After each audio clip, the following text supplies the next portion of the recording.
The toughest speaking engagement I ever had was in Chattanooga, Tennessee. I will never forget it as long as I live.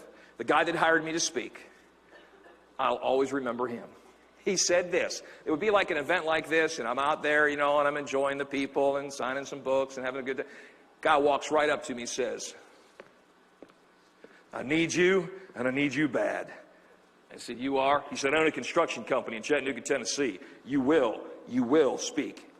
You're going to speak at my next meeting. I said, and when is that? He said, July. I said, I'm completely booked. He said, I'll pay anything. I said, I'll have an opening. He said, that's what I like about you. You're funny. He said, we had a speaker here last year, Armani suit, Gucci shoes, Rolex watch, perfect hair, perfect kids. He was perfect. My guys hated him. He said, they're going to like you. I said, how do you know that? He said, you screwed half your life up. My men can relate to you. I'll always remember, by the way, labeling is very disabling. I thought I'll never hear from him. 3 days later, he signed faxed back a program agreement. He put his corporate American Express card down. You're going to love this one. And he tell him he can spend up to $2,500 on airfare. ... because he's going to need to relax for my event. That concerned me a little bit. It's only when I got the client questionnaire did I begin to get real concerned. The 2-page questionnaire to tell me a little bit about the company and the client. He had wrote this at the top of the very first page. I'm not filling out this crap.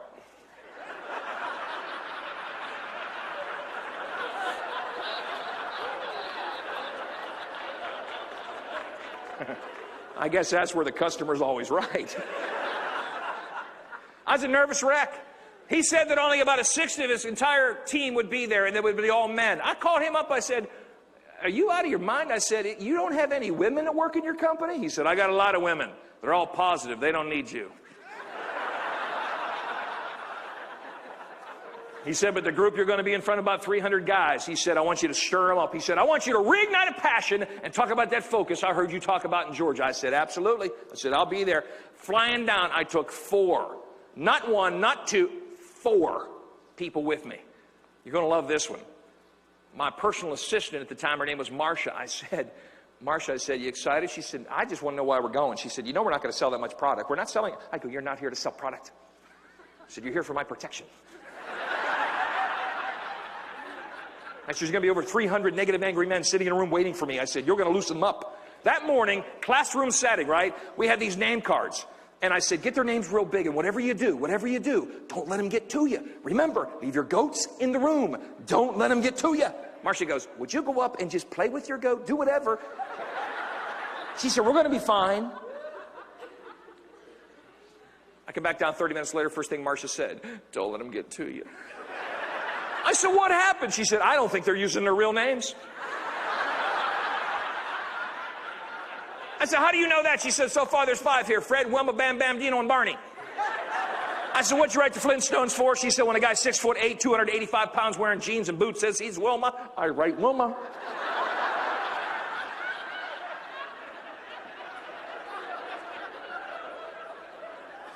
Meanwhile, the guy that hired me shows up. He said, are you ready? I'm like, I'm a nervous wreck. He said, by the way, we're not going to start till Brian gets here. I said, who's Brian?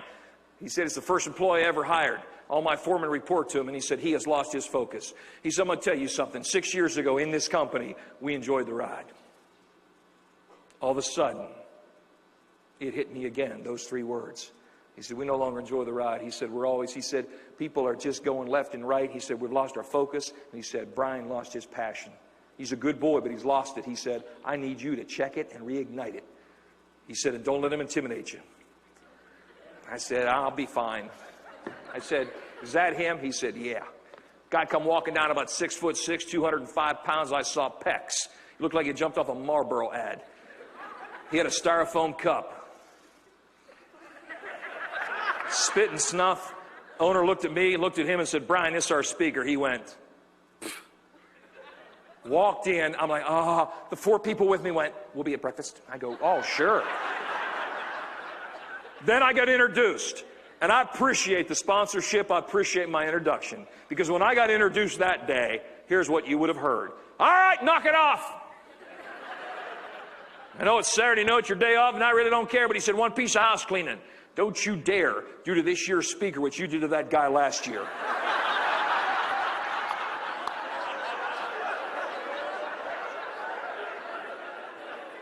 By lunchtime, the first guy back in the room was Brian. He walked right towards me. Now, I'm 6 foot. He's about 6'7", and he's Tony Lamas ostrich cowboy boots. He goes, Speaker man. That's when it was born. Ladies and gentlemen, you know Spider-Man and you know Batman. Speaker man. He said, you got something I can write with? I backed up a PowerPoint presentation. He filled in every blank. All of a sudden, I got to the end of the program and I said, how many of you guys are married? See, I was going to make a point. Decide what's important and never take it for granted. I knew exactly what I was about to say. I said, how many of you guys are married? Hands went up, and then Brian went like this.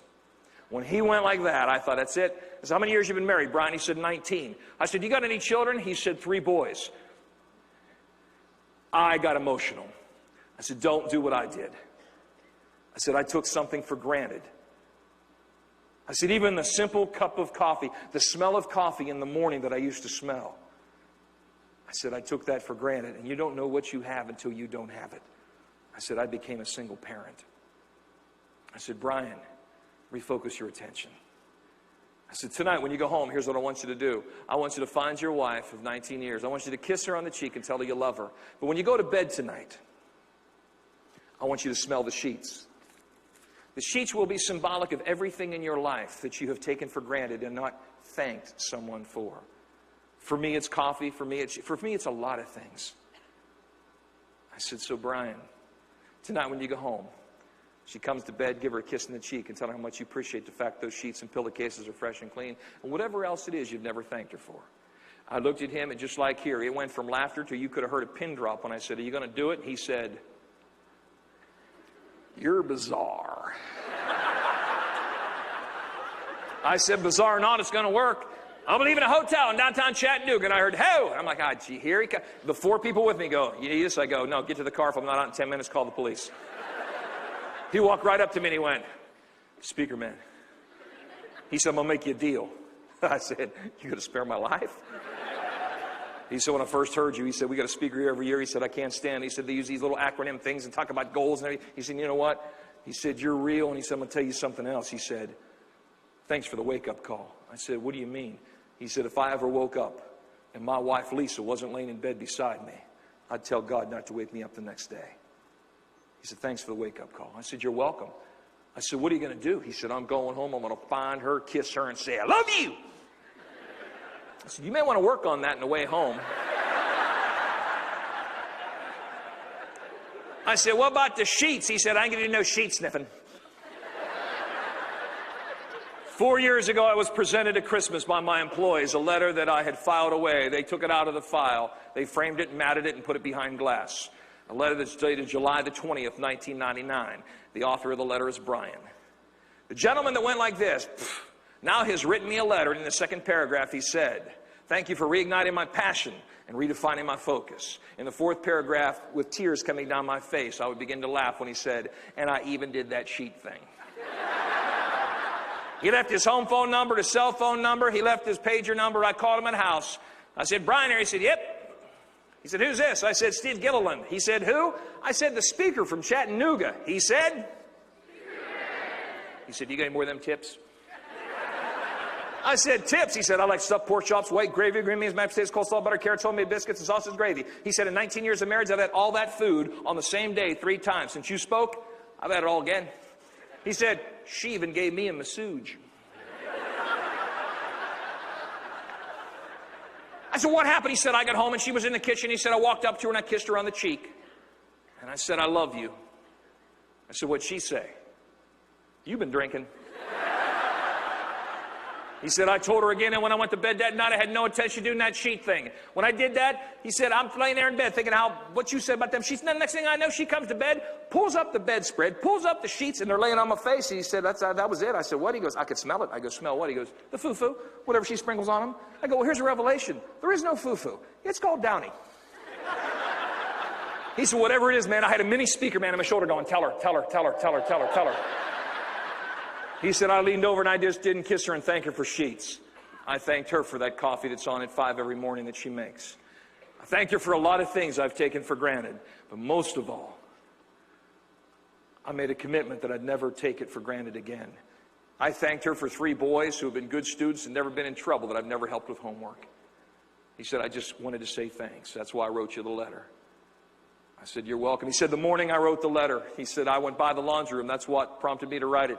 She was in the laundry room firing sheets and pillowcases and everything else in that washing machine, just crying.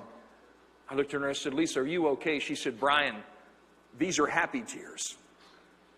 She said, Brian, for 19 years of our marriage, I've done the laundry because I thought I had to. She said, today's the very first day I've done it because I want to. You want to know when you've arrived? When people follow you because they want to, not because they have to. Never lose your passion.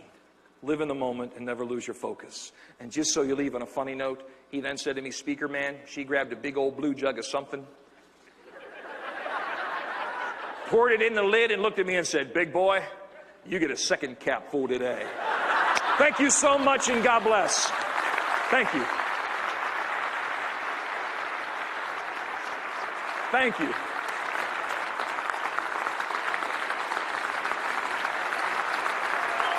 Thank you.